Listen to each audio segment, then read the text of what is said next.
Salut à tous, bienvenue si vous nous rejoignez. Alors, j'ai le plaisir aujourd'hui d'accueillir Arié Lévy. Bonjour Arié. Bonjour. Bienvenue. Donc, vous êtes président fondateur de l'association qu'on ne présente plus, Sauveteurs sans frontières. D'ailleurs, on voit le joli logo SSF derrière vous, avec des volontaires, des médecins volontaires, des sauveteurs volontaires. Alors, aujourd'hui, on ne va pas présenter toute l'activité de l'association, mais on va parler d'un point particulier parce que vous avez été mobilisé en ce jour d'inauguration de l'ambassade américaine à Jérusalem. Les Palestiniens sont en révolte, ils marchent, ils sont très très nombreux. Il y a des échauffourées, on parle déjà de 41 morts à l'heure où je parle, 1700 blessés. Pourquoi vous êtes impliqué dans cette aventure, en tout cas dans cet événement un peu hors norme dans le pays? Et qu'est-ce que vous faites? En fait, je pense que tout le peuple d'Israël est impliqué et veut faire quelque chose. On veut tous, on ne sait pas quoi et comment, et c'est exactement ça qu'on fait. On essaye de traduire cette volonté du peuple sur le terrain en faisant des actes qui sont assez simples, mais organisés. Je ne sais pas si vous vous rappelez, en 2014, il y a eu des tonnes de bambas qui sont arrivés dans la bande de Gaza et les soldats ne savaient même plus quoi en faire. Et ils les collaient. À un moment où ils ont garni des tanks avec des bambas parce qu'ils n'avaient plus quoi en faire. Et tout le monde a dit « Arrêtez de nous envoyer des bambas, s'il vous plaît. » Ce qu'on essaye de faire, c'est justement d'organiser cette volonté du peuple, la traduire en bonne action, qu'elle soit bien faite et aller sur le terrain pour... Alors, Pour organiser ça, ok. Mais là, en ce moment, cette marche des Palestiniens, il y a des civils israéliens qui sont là-bas aussi? Non. Non. Cette marche de Palestiniens, il faut savoir qu'il y a eu plus de 5000 soldats qui ont été mobilisés. Ce sont des réservistes qui ont été mobilisés pour justement... endiguer cette avancée. Voilà. Ils veulent rentrer en Israël et... Ce qui est il faut comprendre que c'est très compliqué. C'est-à-dire, même pour un soldat, quand tu lui dis il ne faut pas les laisser rentrer, ça veut dire quoi, il ne faut pas les laisser rentrer? C'est-à-dire, s'il y a 100 personnes qui viennent devant moi, qu'est-ce que je dois faire?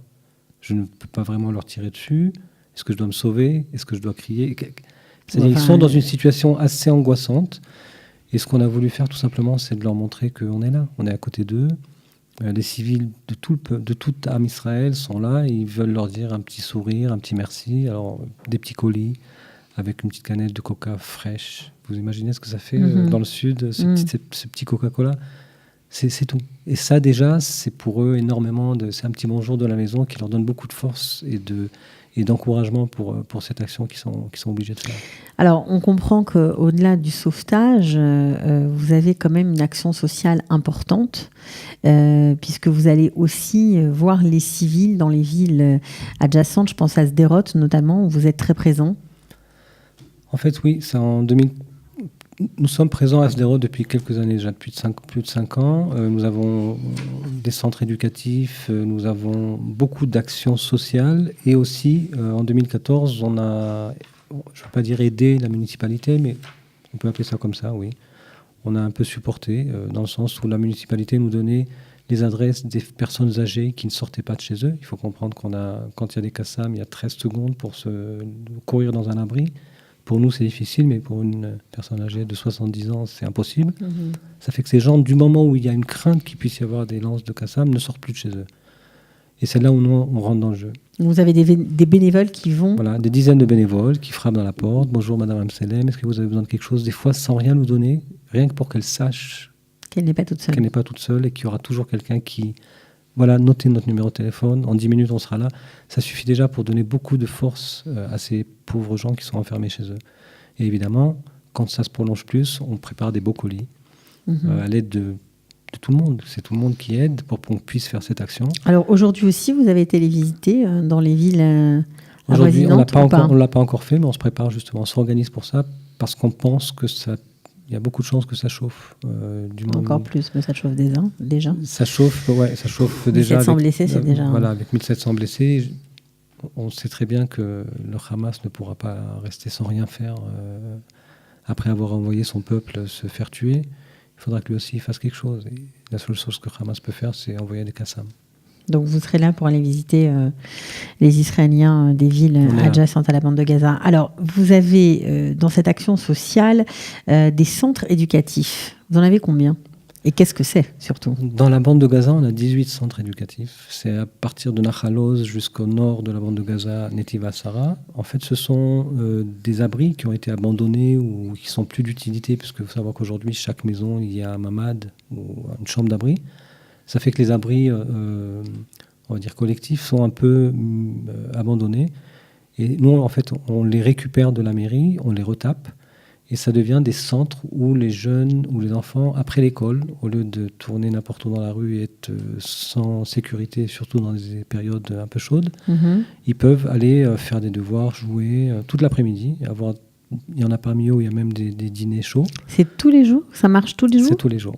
Ok, même en période calme, on Même va en dire. période calme, parce que ça devient un peu le centre finalement, on va dire, social de cette petite shruna où les jeunes savent que quand ils ont envie de faire quelque chose d'intéressant, ils y vont et ils ont là-bas des activités. Mais alors comment ça fonctionne? Ce sont des bénévoles qui d'habitude sont sauveteurs, qui vont sur le terrain sauver des vies? Voilà, il y a 2 salariés qui dirigent tout ça, et il y a en dessous d'eux des bénévoles qui, eux, ont une touranoute, on appelle ça, chacun son tour pour aller et faire fonctionner ce centre. D'accord, c'est vraiment les activités se sont étendues, on va dire. Vous avez aussi une action importante financée par la Fondation Adélis au kibbutz Tzurim. Ourim, pardon. Alors, qu'est-ce que c'est? Alors en fait, la thérapie à l'aide des animaux, c'est une méthode qu'on a découverte en 2003, suite à un horrible attentat qu'il y a eu à Itamar avec le petit Assaël Chabot, la famille Chabot, où deux terroristes étaient rentrés dans leur maison, avaient assassiné les 3 enfants et la maman. Et Assaël avait survécu à cet attentat, il avait fait semblant de mourir, il a été amputé d'une jambe, soigné par nos secouristes.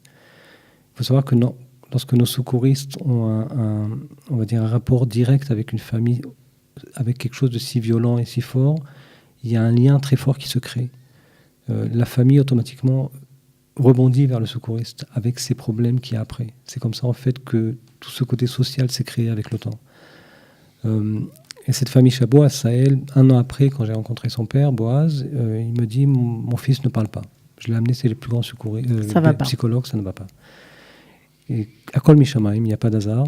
Une semaine avant, j'avais rencontré un garçon qui venait de rentrer de Canada, qui m'avait raconté qu'il avait fait un stage de thérapie à l'aide des animaux.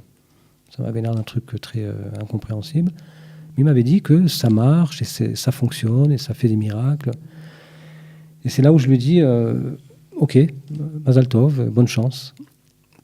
Il m'avait dit que ça sortait vraiment des gens avec des grosses traumas, ça les aidait.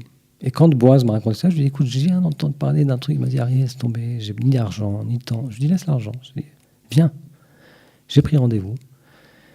Et là, j'ai vu quelque chose, une image, d'ailleurs, il y a même une vidéo de cette scène où Assaël, qui était avec sa béquille, évidemment avec une jambe amputée, qui s'est approché du cheval et qui a commencé à parler avec le cheval. C'est avec tous les animaux, la thérapie post-trauma, voilà, ou avec des chevaux? Il y a beaucoup d'animaux, mais les chevaux, il y a quelque chose de très spécial.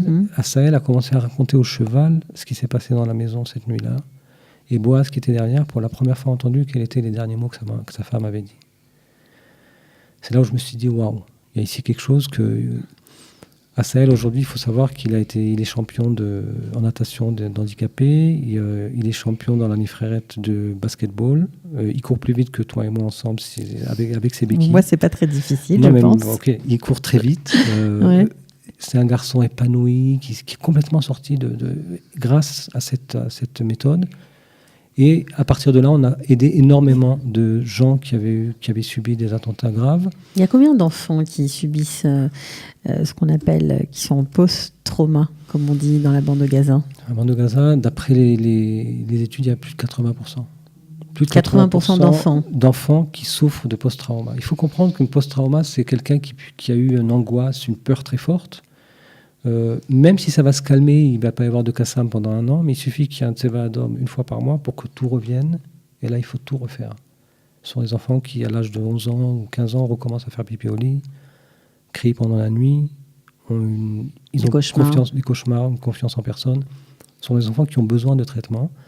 Et cette thérapie à l'aide des animaux, c'est quelque chose qui leur donne confiance, parce que l'animal, c'est un être qui n'a jamais fait du mal, mais en plus qui ne juge pas.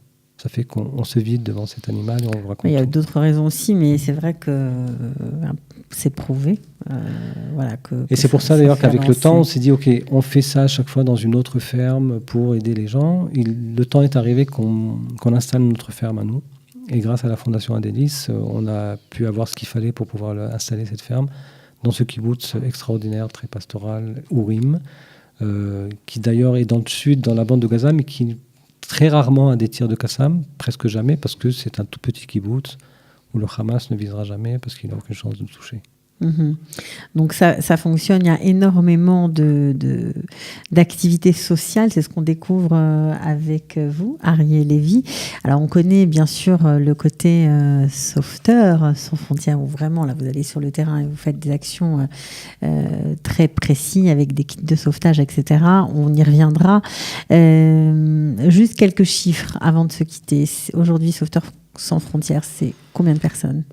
Alors, Sauveteurs sans frontières, ce sont des milliers de secouristes dans le monde, grâce à l'application qu'on a sortie dernièrement il y a à peu près 1 an et demi, suite aux attentats au Bataclan. On a aujourd'hui en France plus de 6000 secouristes inscrits sur l'application, en Israël plus de 2500.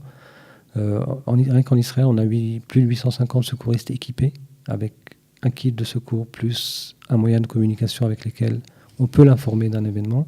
Notre moyenne d'arrivée est de 3 minutes, ce qui est un record mondial, on peut dire. Il faut savoir que toutes les instances d'urgence dans le monde sont en moyenne de 8 à 15 minutes. Ça fait que quand on parle de 3 minutes, c'est vraiment... c'est comme s'il y avait un hélicoptère en l'air qui attendait à chaque fois.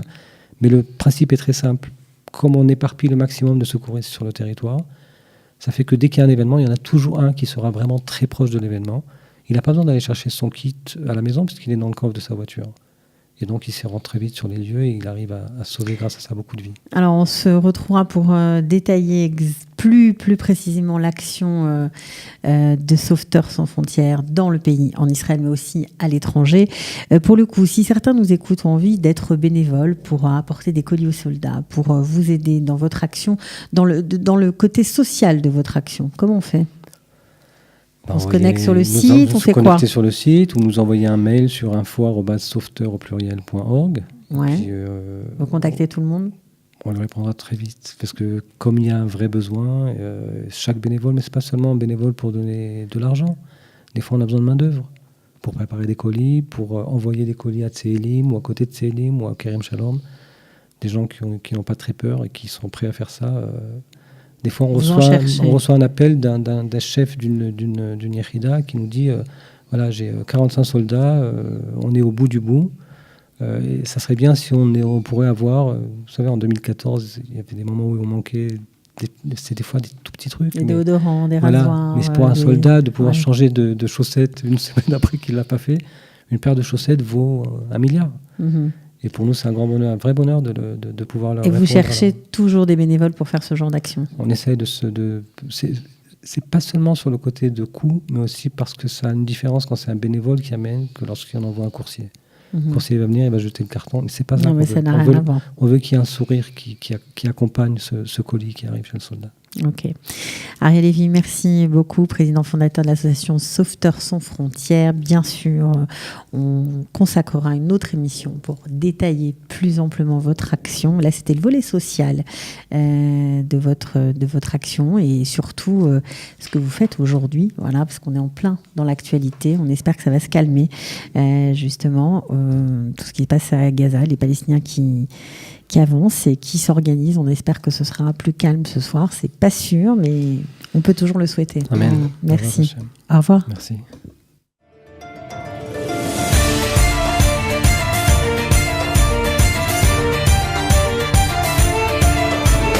De la générosité, des talents et du cœur. C'est la sauce du jour sur studioqualita.com.